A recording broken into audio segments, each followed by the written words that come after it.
All right, this is a lesson launch for 2.2.4, transformations of sine and cosine. And we learned the other day the transformations for a linear function. And if you remember, there are no differences whether you do it to reciprocal functions, exponential functions, and now that we're doing it to sine and cosine, there are no differences what a, b, h, and k do to the sine and cosine functions. There's just a few other things that we have to know of about like the midline, the amplitude, and the period. So we'll get to that, but the transformation itself, when you write it in function form, is no different. So let's take a look at that real quick, which is y equals f of x. And I'm writing it spaced out because I wanted to write these in different colors. Because if you remember, outside the parentheses, which I'm writing in green, affects it vertically, and in blue, which is inside the parentheses, affects it horizontally.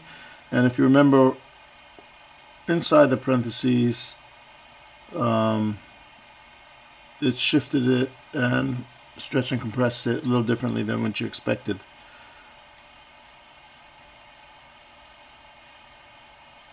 So this was a k. So when you apply these to a sine function, it's not going to be any different. So these are going to do the same thing when you write it as a sine or a cosine.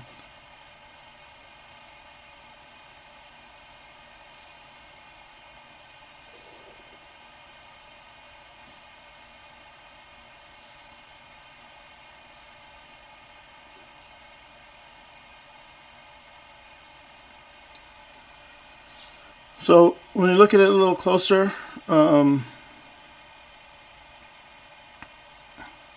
when it says translated pi over 3 units to the right, that means horizontal direction.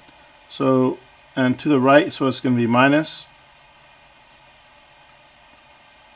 And that's inside the parentheses, sine of x. And then translated 2 units up, it's x. And outside the parentheses, 2 units, and that's sine of x. So let's look at some of these on a Desmos graph. And I got a little bit of a mess here. Sorry, let me... So if you remember, these are the graphs. So if minus 2, let me erase this one out of the way. You expect this to be shifting it downward. So when I turn that back on, the whole thing shifts down. And this will shift it to the right, pi over 4. And if you look, this is pi, so each one of these is pi over 4. And that did shift it to the right, as we expected.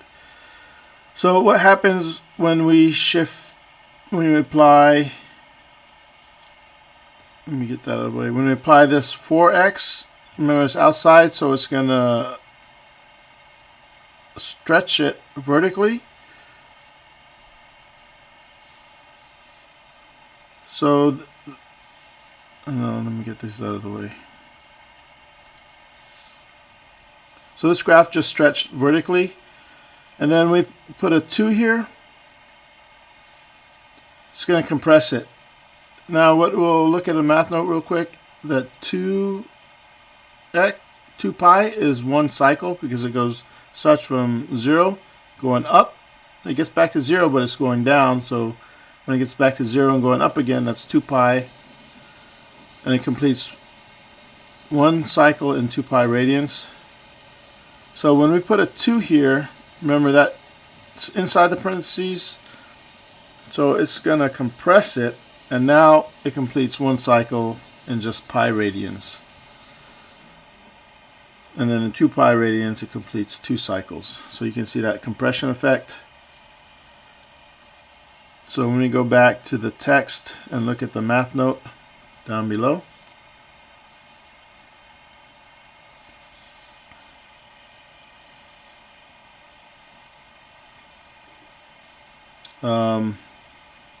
And look at this right here where it defines the midline as a horizontal line that splits the graph in half horizontally.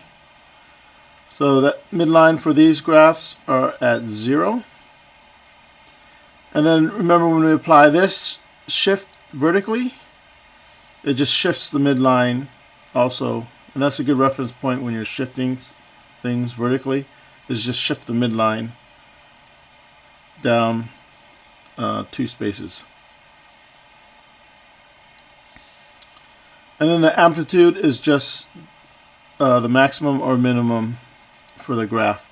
So for this graph it was 1 and -1, and for this graph it was -1 and -3 because the whole thing shifted down -2.